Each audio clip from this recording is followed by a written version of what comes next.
때문입니다. 그날은 첫 수업날이었습니다. 2025년 가을 학기. 다니엘 브룩스 교수의 산업정책론 강의실에 들어섰을 때 저는 솔직히 기대가 크지 않았습니다. 브룩스 교수는 전직 세계은행 수석 이코노미스트 출신이었습니다. 세계은행이란 가난한 나라들이 경제를 일으킬 수 있도록 돈을 빌려주고 정책을 조언해주는 국제기구입니다. 그 세계은행에서 가장 높은 경제학자 자리까지 오른 분이셨죠. 강의 자체가 기대되지 않은 게 아니었습니다. 그날의 주제가 문제였죠.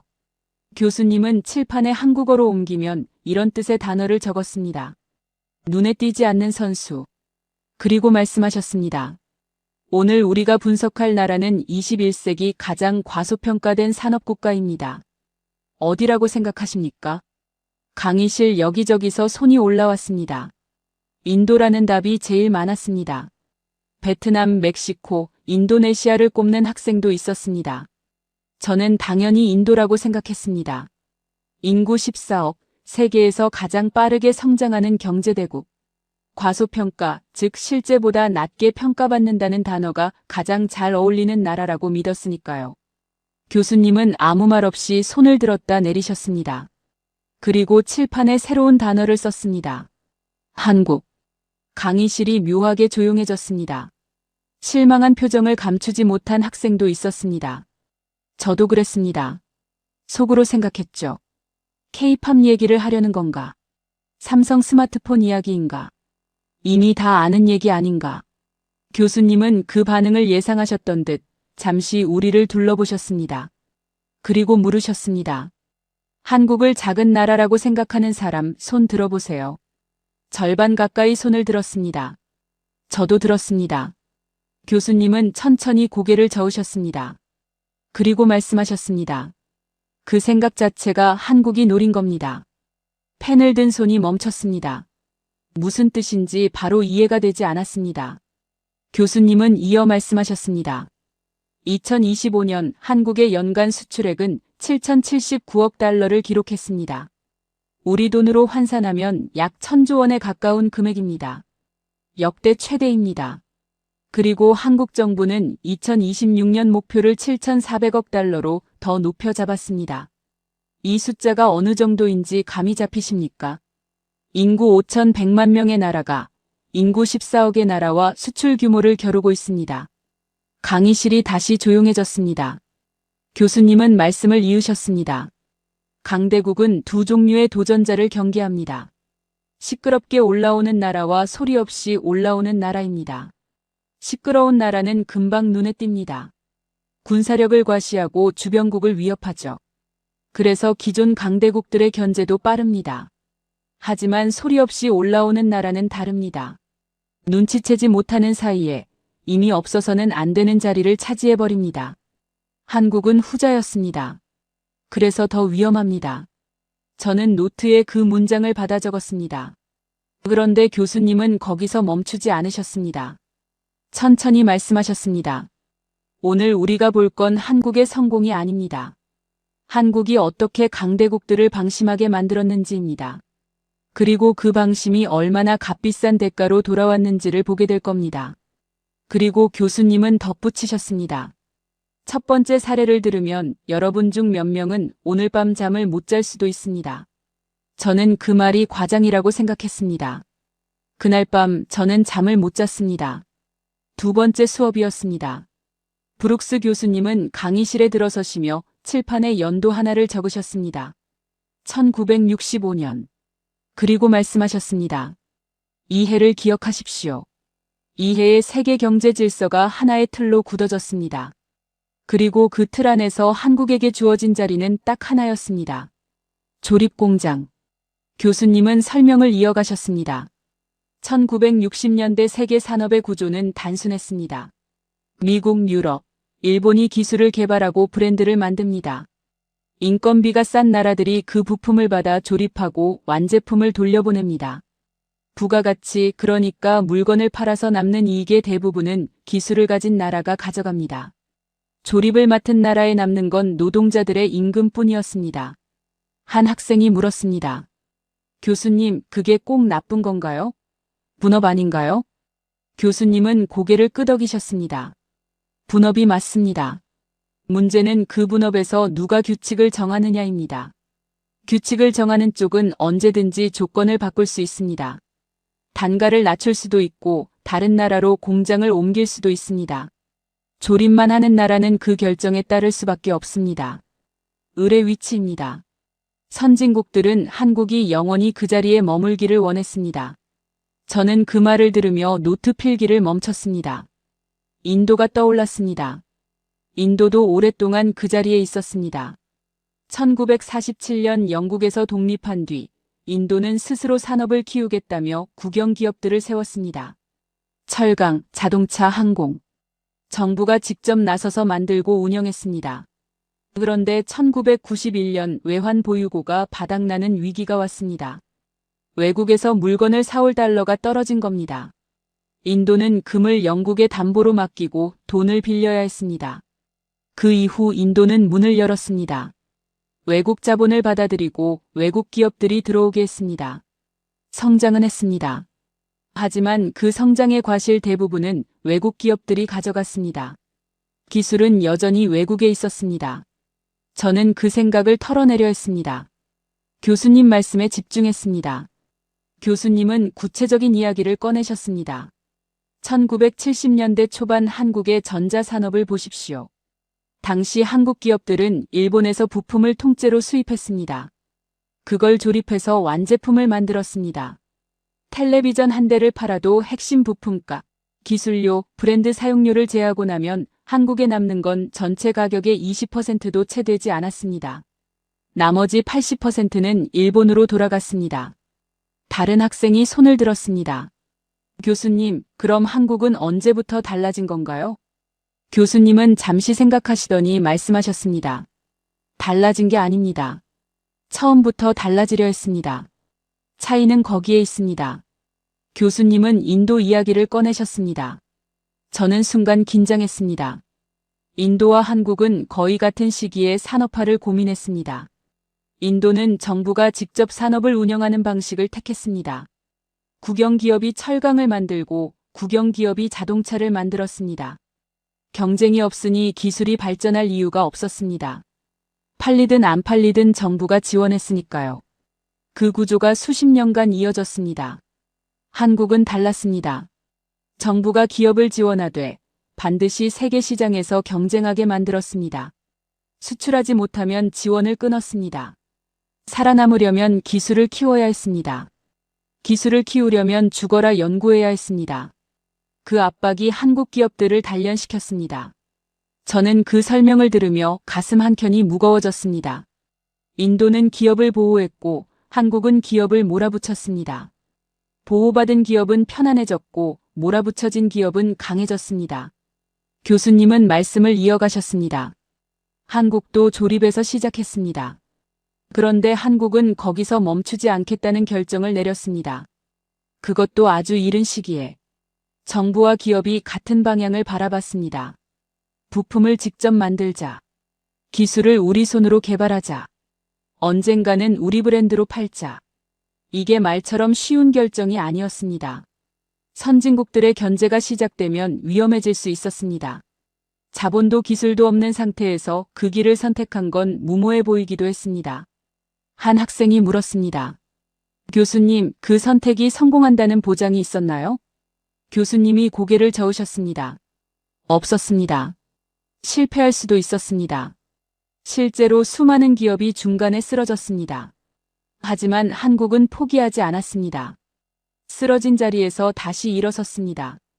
그리고 그 과정에서 쌓인 것들이 있습니다. 기술, 경험, 그리고 절대 남의 기술에 의존하지 않겠다는 집착에 가까운 태도입니다. 저는 노트를 덮으면서 한참을 생각했습니다. 보호와 경쟁. 인도는 보호를 택했고 한국은 경쟁을 택했습니다. 그 선택 하나가 수십 년에 걸쳐 전혀 다른 나라를 만들었습니다. 저는 그 생각이 불편했습니다. 하지만 틀린 생각은 아니었습니다. 교수님이 마무리하셨습니다. 강대국들이 한국에게 허락한 자리가 있었습니다. 한국은 그 자리를 거부했습니다. 거부한 다음이 더 어렵습니다. 그 어려운 길을 한국이 어떻게 올라갔는지 지금부터 하나씩 보겠습니다. 그리고 교수님은 칠판에 짧은 단어 하나를 더 적으셨습니다. 저는 그 단어를 보는 순간 오늘 밤도 잠을 못 잘 것 같다는 예감이 들었습니다. 반도체. 세 번째 수업이었습니다. 브룩스 교수님은 강의실에 들어서시자마자 칠판에 짧은 질문 하나를 적으셨습니다. 챗GPT는 어디서 작동하는가? 챗GPT란 요즘 전 세계에서 수억 명이 사용하는 인공지능 대화 프로그램입니다. 무엇이든 물어보면 사람처럼 답을 내놓는 프로그램이죠. 미국 회사가 만들었고 미국 기술로 돌아간다고 대부분 생각합니다. 저도 그렇게 생각했습니다. 교수님은 학생들을 둘러보셨습니다. 미국 회사가 만들었으니 미국 기술로 돌아간다고 생각하는 사람 손 들어보세요. 거의 모든 손이 올라갔습니다. 교수님은 조용히 고개를 저으셨습니다. 틀렸습니다. 챗GPT가 작동하려면 엄청난 양의 데이터를 순식간에 처리할 수 있는 특수한 반도체가 필요합니다. 그 반도체 안에는 고대역폭 메모리, 줄여서 HBM이라고 부르는 부품이 들어갑니다. HBM이란 쉽게 말해 인공지능의 두뇌가 정보를 빠르게 주고받을 수 있도록 돕는 초고속 기억장치입니다. 일반 메모리보다 수십 배 빠르게 데이터를 처리합니다. 그리고 이 HBM의 90% 이상을 만드는 나라가 어디인지 아십니까? 강의실이 조용해졌습니다. 교수님이 천천히 말씀하셨습니다. 한국입니다. SK하이닉스와 삼성전자입니다. 저는 잠시 멍했습니다. 챗GPT가 한국 부품으로 돌아간다는 말이 바로 실감이 나지 않았습니다. 교수님은 설명을 이어가셨습니다. 인공지능 열풍이 전 세계를 휩쓸고 있습니다. 미국의 빅테크 기업들, 그러니까 구글, 마이크로소프트, 아마존 같은 거대 기술 회사들이 인공지능 개발에 수백조 원을 쏟아붓고 있습니다. 그런데 이 회사들이 아무리 돈을 많이 써도 한국이 HBM을 공급해주지 않으면 인공지능 자체가 돌아가지 않습니다. 미국이 인공지능 패권을 주려면 한국이 옆에 있어야 한다는 뜻입니다. 한 학생이 손을 들었습니다. 교수님, 그럼 미국 기업들이 한국에 의존하고 있다는 건가요? 교수님이 답하셨습니다. 의존이 맞습니다. 엔비디아라는 회사 들어보셨죠? 인공지능용 반도체를 만드는 미국 회사입니다. 시가총액, 그러니까 회사의 전체 가치가 한때 세계 1위를 기록한 곳입니다. 그 엔비디아의 최고급 반도체 안에 들어가는 HBM은 대부분 한국산입니다. 엔비디아가 아무리 뛰어난 설계를 해도 그 안을 채우는 핵심 부품은 한국에서 옵니다. 교수님은 반도체 이야기를 더 이어가셨습니다. HBM만이 아닙니다. 우리가 매일 쓰는 스마트폰, 컴퓨터, 텔레비전, 자동차 안에는 모두 메모리 반도체가 들어갑니다. D램과 낸드 플래시라고 부르는 부품입니다. D램은 기기가 작동하는 동안 정보를 잠깐 저장하는 장치이고 낸드 플래시는 사진이나 영상처럼 오래 보관해야 하는 정보를 저장하는 장치입니다. 이 두 가지 메모리 반도체 시장에서 삼성전자와 SK하이닉스가 합쳐서 세계 시장의 70% 이상을 차지합니다. 다른 학생이 물었습니다.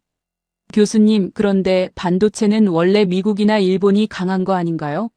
한국이 어떻게 거기까지 올라간 건가요? 교수님은 잠시 미소를 지으셨습니다. 좋은 질문입니다. 한국이 반도체를 처음 만들겠다고 나섰을 때 미국과 일본은 비웃었습니다. 자본도 없고 기술도 없는 나라가 세계에서 가장 복잡한 산업에 뛰어들겠다는 거니까요. 실제로 삼성전자가 반도체 사업을 시작하던 1980년대 초반, 일본 전문가들은 10년 안에 망할 거라고 했습니다. 그런데 망하지 않았습니다. 한국은 기술을 배우면서 동시에 그 기술을 개량했습니다. 반도체 회로를 더 작게 만드는 기술, 더 많은 정보를 저장하는 기술, 더 빠르게 작동하는 기술. 이 분야에서 한국은 일본을 따라잡고 결국 앞질렀습니다. 2025년 한국의 반도체 수출은 전체 수출의 24%를 차지했습니다. 1,000조 원에 가까운 수출 중 4분의 1이 반도체에서 나온 겁니다. 저는 노트 필기를 멈추고 교수님을 바라봤습니다. 그때 인도 이야기가 또 떠올랐습니다. 인도에도 반도체 산업을 키우겠다는 시도가 있었습니다. 1980년대에 국영 반도체 회사를 세웠습니다. 하지만 기술 개발보다 조직 관리에 더 많은 에너지를 썼습니다. 결국 흐지부지 됐습니다. 지금 인도는 반도체 공장을 유치하려고 막대한 보조금을 뿌리고 있습니다. 스스로 기술을 키우는 대신 외국 기업을 불러들이는 방식입니다. 한국이 40년 전에 직접 부딪혀 올라간 길을 인도는 아직도 돌아가고 있었습니다. 저는 그 생각을 억지로 접었습니다. 교수님이 천천히 말씀하셨습니다. 한 가지 더 생각해 보십시오. 인공지능 시대는 이제 막 시작됐습니다. 앞으로 10년, 20년 동안 인공지능은 더 커지고 더 빨라질 겁니다. 그 말은 HBM 수요도 계속 늘어난다는 뜻입니다. 그리고 그걸 만드는 나라는 지금으로서는 한국이 거의 유일합니다. 강대국들이 한국을 함부로 다루지 못하는 이유, 첫 번째가 바로 이겁니다. 교수님은 잠시 멈추셨다가 덧붙이셨습니다. 그런데 반도체는 시작에 불과합니다. 한국이 장악한 건 그것만이 아닙니다.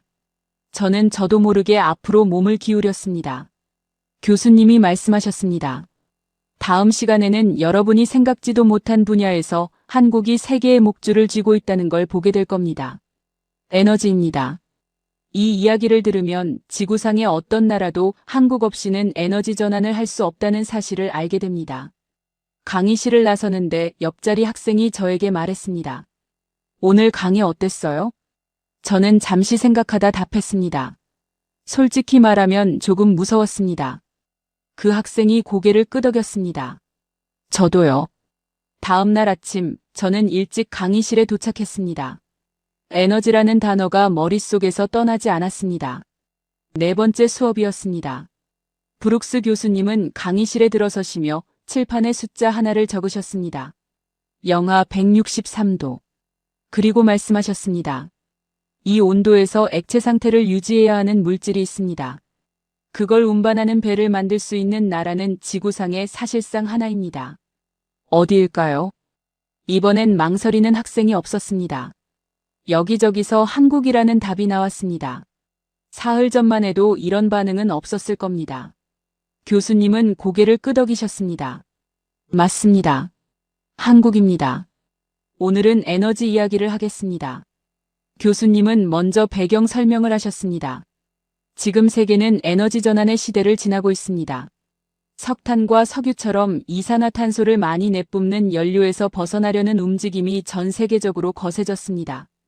그 전환 과정에서 가장 중요한 다리 역할을 하는 연료가 액화천연가스입니다. 줄여서 LNG라고 부릅니다. 천연가스를 영하 163도까지 냉각해 액체로 만든 것인데 이 상태로 만들면 부피가 600분의 1로 줄어들어 배로 운반할 수 있게 됩니다. 석탄이나 석유보다 이산화탄소 배출이 훨씬 적어서 친환경 에너지로 가는 중간 단계의 연료로 각광받고 있습니다. 한 학생이 물었습니다. 교수님, 그 LNG를 운반하는 배가 그렇게 어려운 건가요? 교수님이 답하셨습니다. 극도로 어렵습니다. 영하 163도를 유지하면서 수만 킬로미터를 항해해야 합니다. 조금이라도 온도가 올라가면 액체가 다시 기체로 변하면서 폭발 위험이 생깁니다. 화물창, 그러니까 화물을 담는 특수 탱크의 단열 기술이 핵심입니다. 이 기술을 완성하는 데 수십 년이 걸립니다. 그리고 지금 세계에서 이 배를 제대로 만들 수 있는 나라는 사실상 한국뿐입니다. 현대중공업, 삼성중공업, 한화오션. 이 세 곳이 세계 LNG 운반선 수주 잔량의 80% 이상을 차지하고 있습니다. 수주 잔량이란 앞으로 만들어야 할 배의 물량을 말합니다. 다른 학생이 손을 들었습니다. 교수님, 그게 실제로 얼마나 중요한 건가요? 교수님이 천천히 말씀하셨습니다. 유럽 이야기를 해드리죠. 2022년 러시아가 우크라이나를 침공했습니다. 유럽은 러시아에서 파이프라인으로 가스를 공급받고 있었는데 전쟁이 나자 그 공급이 끊겼습니다. 유럽 국가들은 갑자기 다른 곳에서 에너지를 구해야 했습니다. 미국, 카타르, 호주에서 LNG를 사오기로 했죠. 그런데 문제가 생겼습니다. 그 LNG를 실어 나를 배가 부족했습니다. 그 배를 만들 수 있는 나라도 마땅치 않았습니다. 결국 유럽 국가들은 한국 조선소에 줄을 서야 했습니다. 카타르가 LNG 운반선 100척을 발주하면 그중 80척은 한국에서 나옵니다. 유럽이 러시아 에너지를 끊고 다른 곳에서 사오려 해도 그걸 실어 나를 베는 한국이 만들어야 합니다. 이게 공급망의 핵심 지점을 장악한다는 것의 의미입니다. 공급망이란 쉽게 말해 물건이 만들어져서 소비자에게 닿기까지의 전 과정입니다. 그 과정 어딘가에서 없어서는 안 되는 자리를 차지하면 누구도 함부로 할 수 없게 됩니다. 교수님은 이어서 원자력 발전소 이야기를 꺼내셨습니다. 한국이 에너지 분야에서 세계를 놀라게 한 건 조선업만이 아닙니다. 2025년 6월 유럽에서 조용하지만 충격적인 계약이 하나 체결됐습니다. 체코라는 나라 혹시 아십니까? 중부 유럽에 있는 나라입니다. 체코 정부가 새로운 원자력 발전소 2기를 짓기로 했는데 그 공사를 맡을 나라로 한국을 선택했습니다. 계약 규모가 26조 원이었습니다. 체코 현대사에서 가장 큰 단일 건설 프로젝트였습니다. 한 학생이 놀라며 물었습니다. 교수님, 원자력 발전소는 미국이나 프랑스 같은 나라들이 하는 거 아닌가요? 교수님이 말씀하셨습니다. 바로 그겁니다. 이 수주전에 뛰어든 나라가 프랑스였습니다. 프랑스 전력공사는 세계에서 가장 오래된 원전 수출국 중 하나입니다. 그런데 체코는 한국을 선택했습니다. 이유가 뭘까요? 교수님은 잠시 뜸을 들이셨습니다. 프랑스는 납기를 맞춘 적이 없었습니다. 납기란 약속한 날짜까지 공사를 끝내는 것입니다. 유럽에서 프랑스가 지은 원전들은 대부분 수년씩 공사가 늦어졌습니다. 반면 한국은 달랐습니다. 2009년 아랍에미리트에 원전을 수출했을 때 미국과 프랑스와 일본을 모두 제치고 수주했습니다. 그리고 약속한 날짜에 공사를 마쳤습니다. 기술력에 신뢰가 더해진 겁니다. 그런데 체코 원전 수주 과정은 순탄하지 않았습니다. 프랑스가 수주를 방해하기 위해 법원에 소송을 제기하고 심지어 자국정보기관 요원까지 동원해 공작을 벌였다는 사실이 나중에 밝혀졌습니다.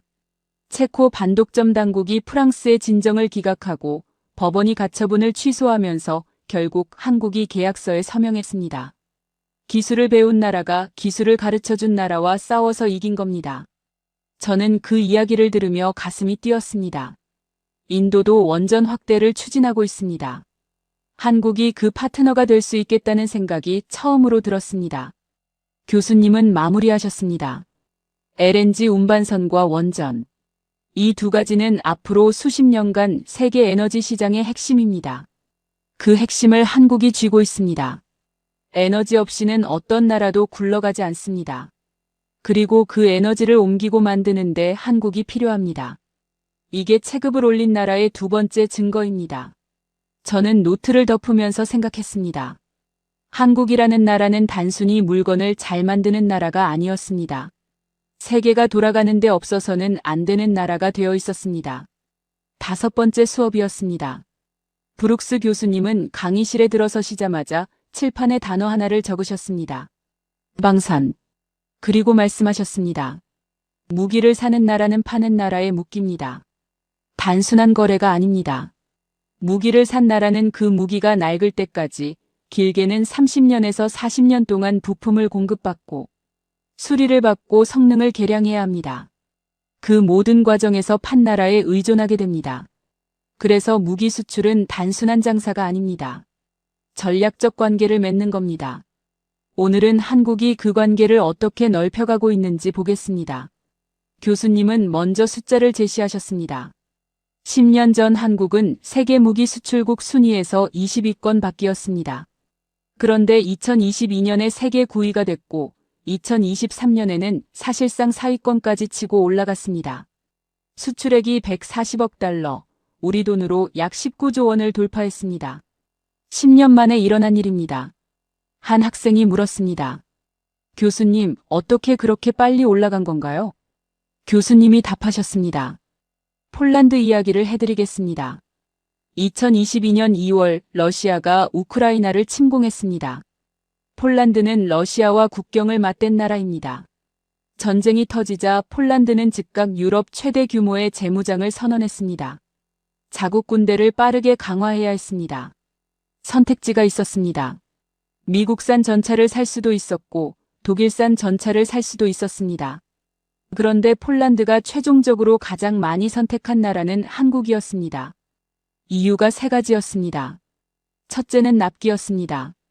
미국과 독일은 주문하면 5년에서 7년을 기다려야 했습니다. 한국은 2년에서 3년 안에 납품하겠다고 했습니다.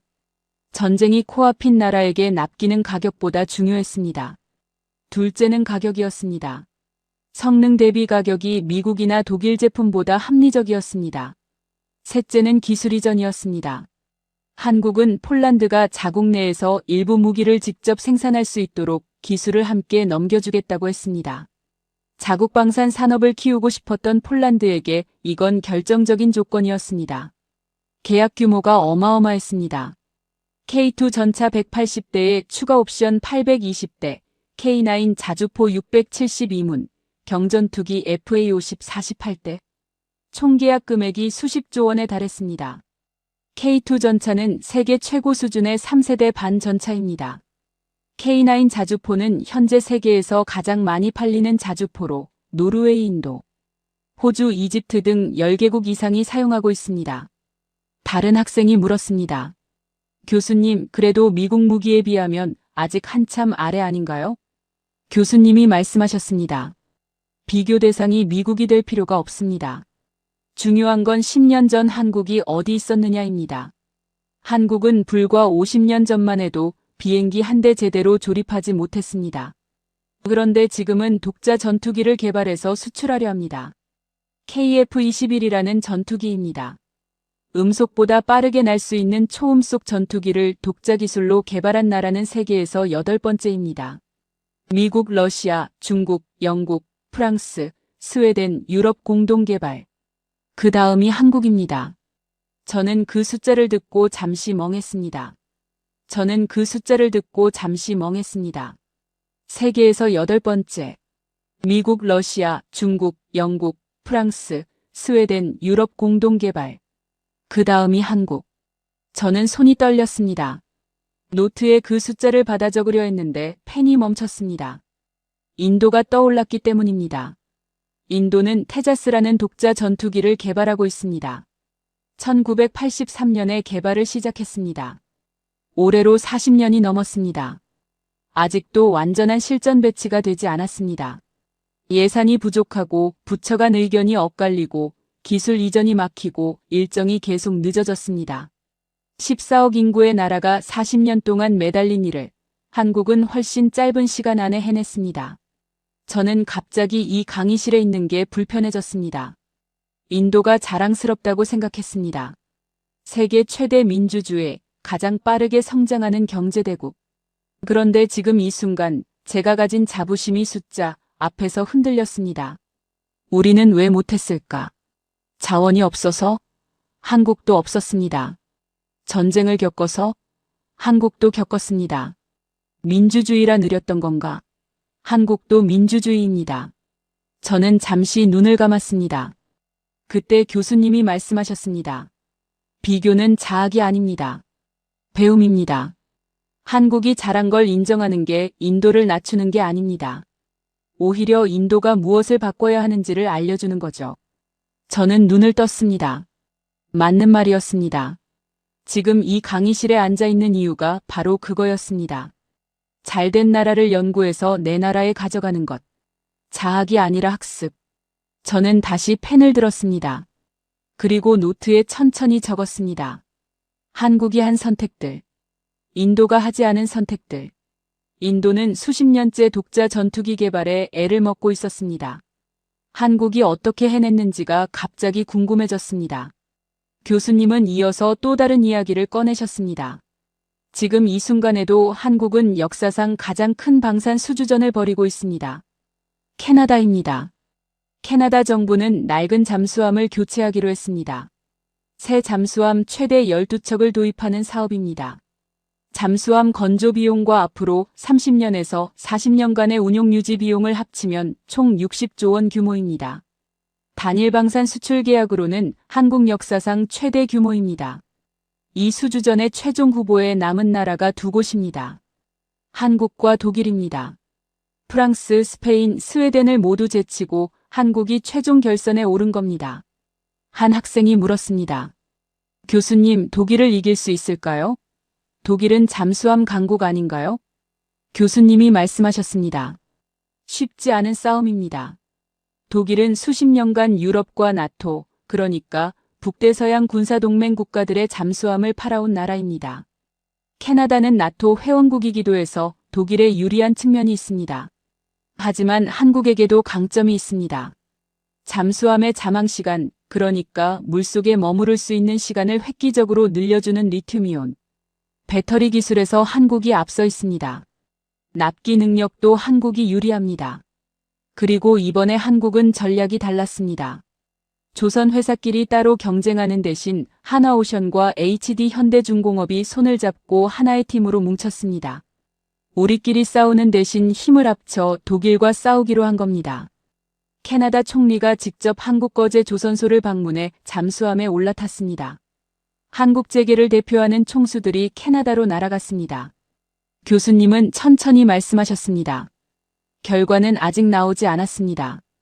2026년 상반기 안에 최종 결정이 납니다. 하지만 중요한 건 결과가 아닙니다. 한국이 그 자리에 있다는 사실 자체입니다. 잠수함도 못 만들던 나라가 세계 최강 조선국 독일과 60조짜리 계약을 놓고 최종 2파전을 벌이고 있습니다.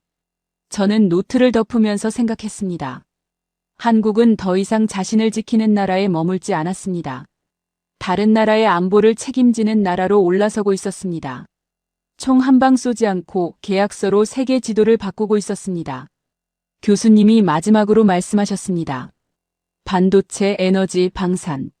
세 분야에서 한국은 없어서는 안 되는 존재가 됐습니다. 그런데 이 모든 성취가 처음부터 순탄했던 건 아닙니다. 한국은 올라오는 길에 3번 벼랑 끝에 섰습니다. 그리고 3번 다 올라왔습니다. 다음 시간에는 그 이야기를 하겠습니다. 6번째 수업이었습니다. 브룩스 교수님은 강의실에 들어서시며 칠판에 연도 3개를 나란히 적으셨습니다. 1997년, 2008년, 2019년. 그리고 말씀하셨습니다. 국가의 진짜 성격은 평화로운 시기에는 잘 드러나지 않습니다. 위기가 왔을 때 드러납니다. 압박을 받으면 어떻게 반응하는가? 실패하면 어떻게 일어서는가? 이게 그 나라의 정체성을 결정합니다. 오늘은 한국이 3번의 벼랑 끝에서 어떤 선택을 했는지 보겠습니다. 교수님은 첫 번째 연도부터 시작하셨습니다. 1997년입니다. 당시 한국은 외환보유고가 바닥났습니다. 외환보유고란 나라가 갖고 있는 외국 돈, 주로 달러를 말합니다. 이게 떨어지면 수입대금을 못 내고 외국 빚을 갚지 못합니다. 국가부도, 즉 나라가 빚을 갚지 못하는 상황 직전까지 몰렸습니다.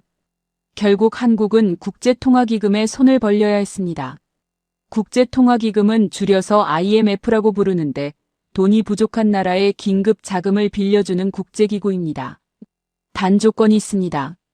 우리가 요구하는 대로 경제구조를 바꾸라는 것이었습니다. 한 학생이 물었습니다. 교수님, 그 조건이 어떤 건가요? 교수님이 답하셨습니다. 기업 구조 조정, 금융 개혁, 노동시장 유연화. 쉽게 말하면 부실 기업을 과감하게 정리하고 은행 체계를 뜯어고치고 해고를 더 쉽게 할 수 있도록 노동법을 바꾸라는 것이었습니다. 대부분의 나라는 이런 상황에서 2가지 중 하나를 선택합니다. IMF 조건을 그대로 따르거나 아니면 거부하고 버티거나입니다. 한국은 제3의 길을 택했습니다. 조건을 수용하되 무엇을 살리고 무엇을 정리할지는 한국이 직접 결정했습니다. 반도체, 자동차, 조선. 이 3가지 전략 산업은 어떤 상황에서도 지켰습니다. 구조 조정을 기회로 삼아 오히려 이 분야의 경쟁력을 더 끌어올렸습니다. 반면 경쟁력 없는 기업들은 과감하게 정리했습니다. 그리고 국민들이 나섰습니다. 당시 한국 국민들은 자발적으로 금을 모아 나라에 바쳤습니다. 결혼반지, 돌반지, 갑오로 내려오던 금부치까지 내놓았습니다. 경제학적으로는 설명하기 어려운 행동이었습니다. 개인이 금을 팔아 나라 빚을 갚는 게 합리적인 계산으로 나오지 않으니까요. 하지만 그 상징적 의미는 엄청났습니다. 국민들이 나라의 빚을 자기 빚처럼 느꼈다는 것이었습니다. 결과는 어땠을까요? 한국은 IMF 구제 금융을 예정보다 3년 일찍 갚았습니다. 2001년이었습니다. 전 세계가 놀랐습니다. 저는 그 대목에서 인도가 떠올랐습니다. 인도도 1991년에 비슷한 위기를 겪었습니다. 외환 보유고가 바닥나서 IMF에 손을 벌려야 했습니다. 금을 영국에 담보로 맡기고 돈을 빌렸습니다.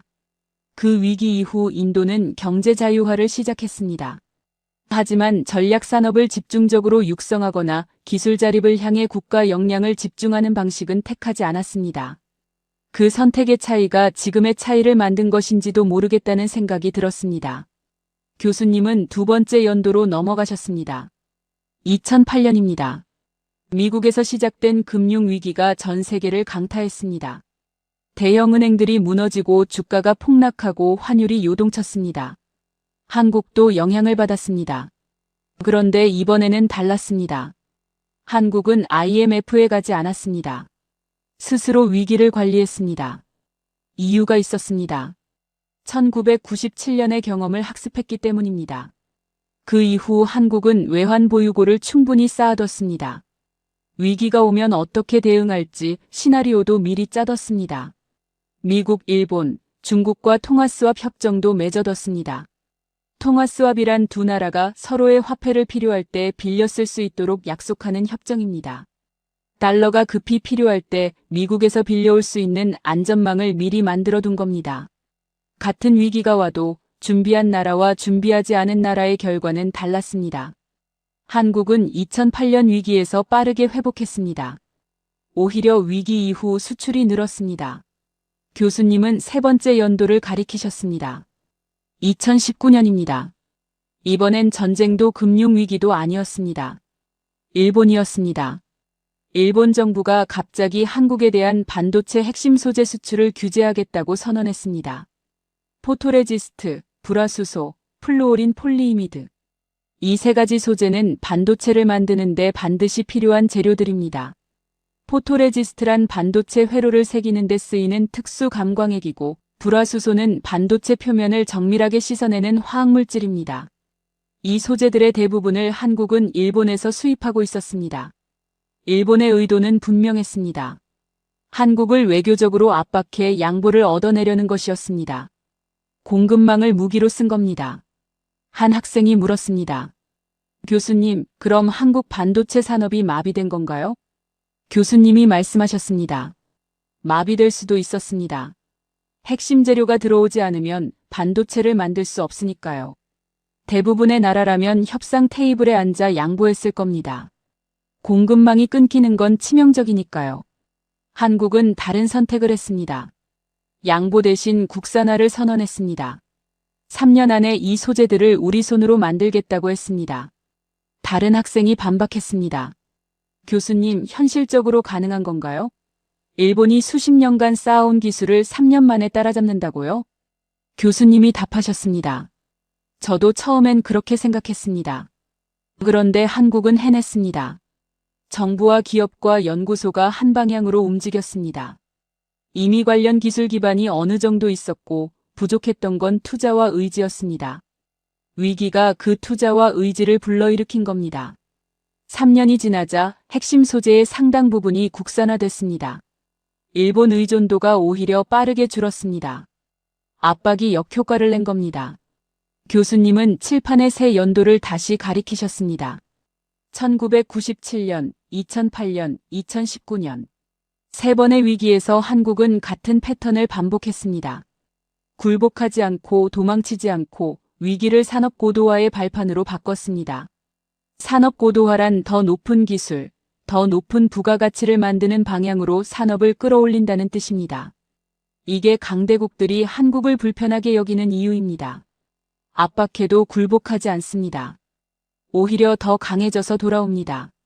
저는 노트를 덮으면서 한참을 생각했습니다. 위기는 어느 나라에나 옵니다. 차이는 그 위기 앞에서 무엇을 선택하느냐입니다. 한국은 매번 더 어렵고 더 긴 길을 택했습니다. 그리고 그 선택들이 쌓여서 지금의 자리가 됐습니다. 교수님이 마지막으로 말씀하셨습니다. 이 패턴이 어디서 왔는지 다음 시간에 그 구조를 분해해 보겠습니다. 7번째 수업이었습니다. 브룩스 교수님은 강의실에 들어서시며 칠판에 짧은 문장 하나를 적으셨습니다. 표준은 기준이 아니다. 표준은 권력이다. 그리고 말씀하셨습니다. 오늘은 한국이 어떻게 규칙을 따르는 나라에서 규칙을 만드는 나라로 넘어갔는지 보겠습니다. 이게 체급을 올리는 가장 조용하고 가장 강력한 방법입니다. 교수님은 먼저 표준이 무엇인지 설명하셨습니다. 표준이란 어떤 기술이나 제품이 따라야 할 공통규격을 말합니다. 쉽게 말하면 게임의 규칙입니다. 예를 들어 전 세계 스마트폰이 같은 방식으로 통신할 수 있는 건 모두가 같은 통신 표준을 따르기 때문입니다. 그런데 누가 그 표준을 정하느냐에 따라 시장의 주도권이 결정됩니다. 표준을 정한 나라의 기업이 핵심 기술 특허를 쥐게 되고 다른 나라 기업들이 그 기술을 쓰려면 특허 사용료를 내야 합니다. 쉽게 말하면 통행세입니다. 표준을 만든 나라가 영원히 통행세를 받는 구조입니다. 한 학생이 물었습니다. 교수님, 표준은 원래 강대국들이 정하는 거 아닌가요? 교수님이 답하셨습니다. 맞습니다. 20세기 내내 그랬습니다. 미국, 유럽, 일본이 표준을 만들고 나머지 나라들은 그걸 따랐습니다.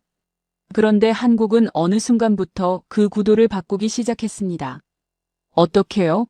남들보다 먼저 뛰어들었습니다. 교수님은 이동통신 이야기부터 시작하셨습니다. 1990년대 초반 이동통신 시장에서 두 가지 방식이 경쟁하고 있었습니다. 유럽이 밀고 있는 방식과 미국 일부에서 쓰던 CDMA 방식이었습니다. CDMA란 여러 사람이 동시에 통화할 때 신호가 겹치지 않도록 처리하는 기술 방식의 이름입니다. 당시 CDMA는 검증되지 않은 소수파 기술이었습니다. 실패하면 그 나라만 고립되는 위험한 선택이었습니다.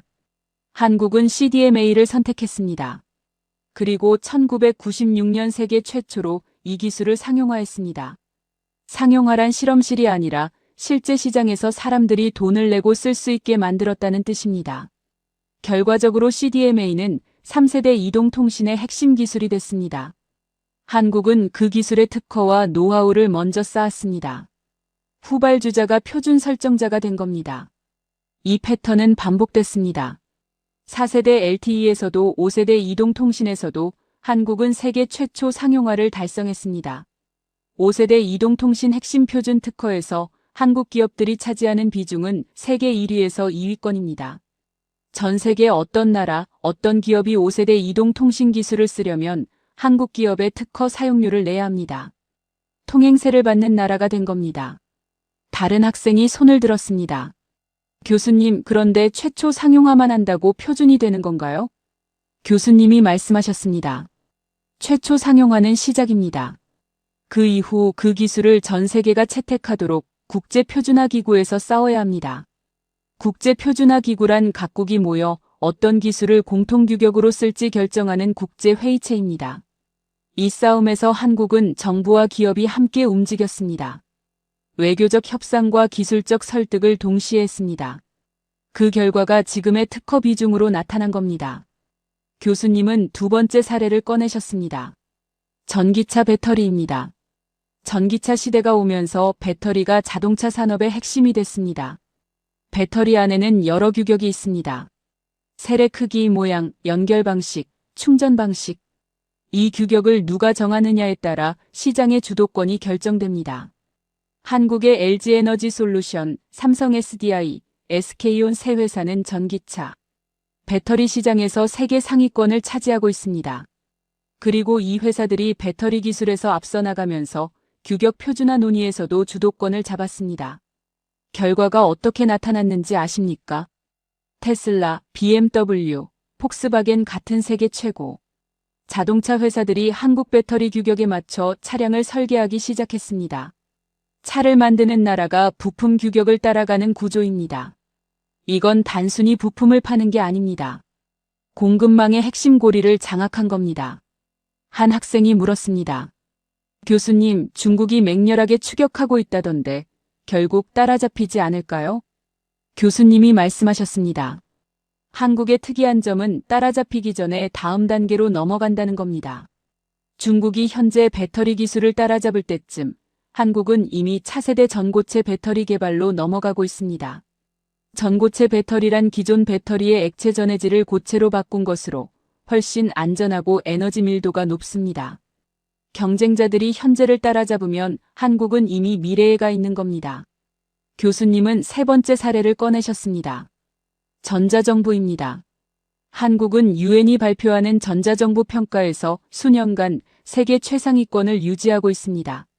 전자정부란 주민등록 등본 발급, 세금 신고, 복지 신청 같은 행정 서비스를 인터넷이나 스마트폰으로 처리할 수 있는 시스템입니다. 한국에서는 웬만한 행정 업무를 집에서 스마트폰으로 다 처리합니다. 관공서에 직접 줄 설 필요가 거의 없습니다. 한 학생이 말했습니다. 교수님, 기술적으로 어렵지 않은 거 아닌가요? 앱만 만들면 되는 거 아닌가요? 교수님이 고개를 저으셨습니다. 기술보다 훨씬 어려운 문제가 있습니다. 전자정부를 만들려면 세금청, 복지부, 교육부, 경찰청 같은 모든 정부 부처의 데이터를 하나로 연결해야 합니다. 각 부처는 수십 년간 자기만의 방식으로 데이터를 쌓아왔습니다. 그걸 통합하려면 엄청난 저항이 생깁니다. 영국도 전자정부를 추진하다 부처 간 협력이 안 돼 수십 년째 고전하고 있습니다. 기술 문제가 아니라 조직 문제입니다. 한국은 그 문제를 1990년대 말에 이미 풀었습니다. 그리고 한국은 이 시스템을 수출하고 있습니다. 베트남, 몽골, 우즈베키스탄을 비롯한 수십 개 나라가 한국의 전자정부 시스템을 도입했습니다. 단순한 기술 수출이 아닙니다.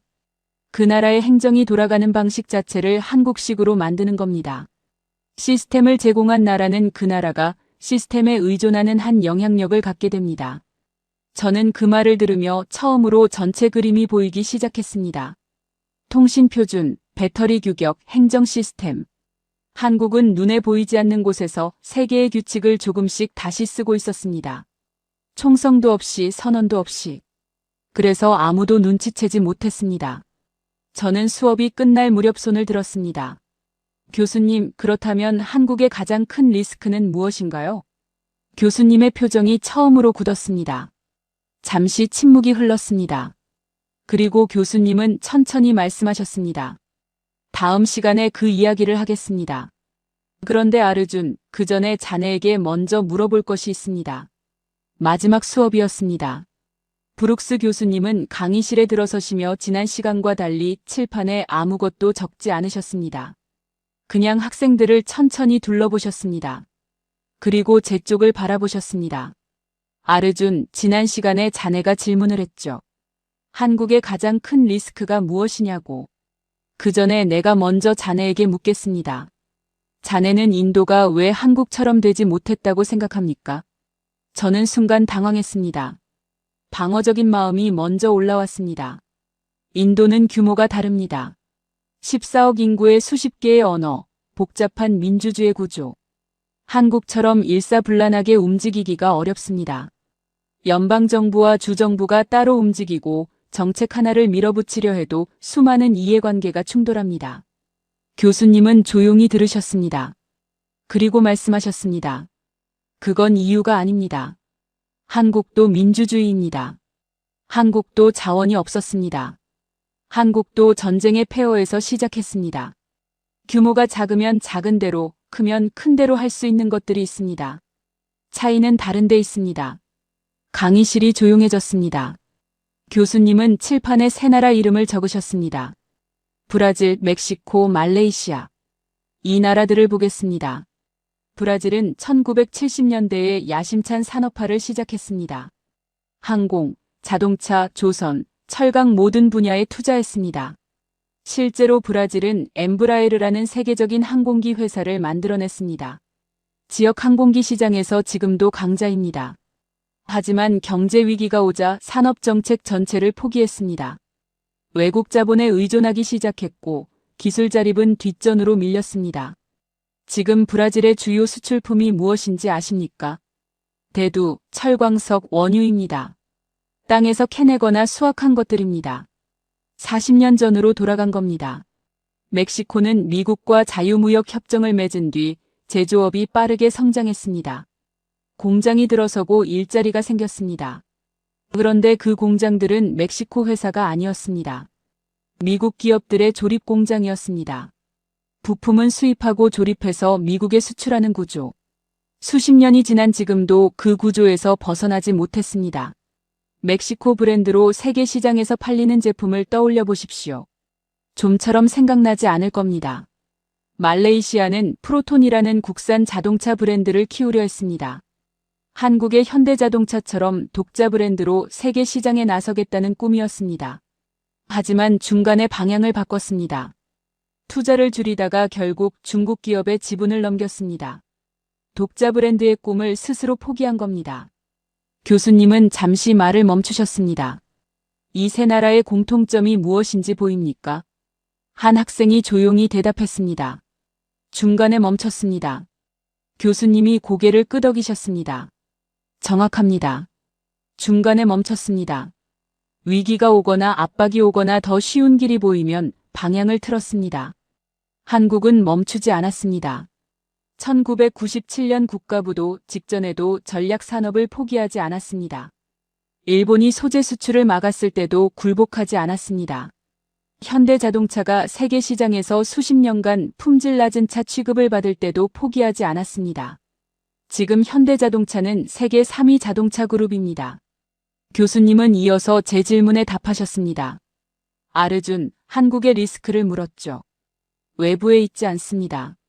중국의 추격도, 미국의 견제도, 일본의 압박도 한국의 진짜 리스크가 아닙니다. 한국의 유일한 리스크는 스스로 멈추는 것입니다. 지금까지 한국을 올라오게 한 건 외부 조건이 아니었습니다. 내부의 선택이었습니다. 그 선택이 계속되는 한 한국은 계속 올라갑니다. 그 선택이 멈추는 순간 하강이 시작됩니다. 저는 그 말을 들으며 오랫동안 생각에 잠겼습니다. 첫 수업날 교수님이 한국이라는 단어를 칠판에 적었을 때 저는 속으로 실망했습니다. K-팝이나 스마트폰 얘기를 하려는 건가 싶었습니다. 손을 들어 한국을 작은 나라라고 생각한다고 표시했습니다. 그 생각이 지금은 부끄럽습니다. 수업이 끝나고 강의실을 나서는데 교수님이 저를 부르셨습니다. 아르준, 논문 주제 정했습니까? 아직입니다. 라고 답했습니다. 교수님이 말씀하셨습니다. 한국을 연구해 보십시오. 경제학자들이 설명하지 못하는 나라입니다. 모델이 없습니다. 그래서 흥미롭습니다.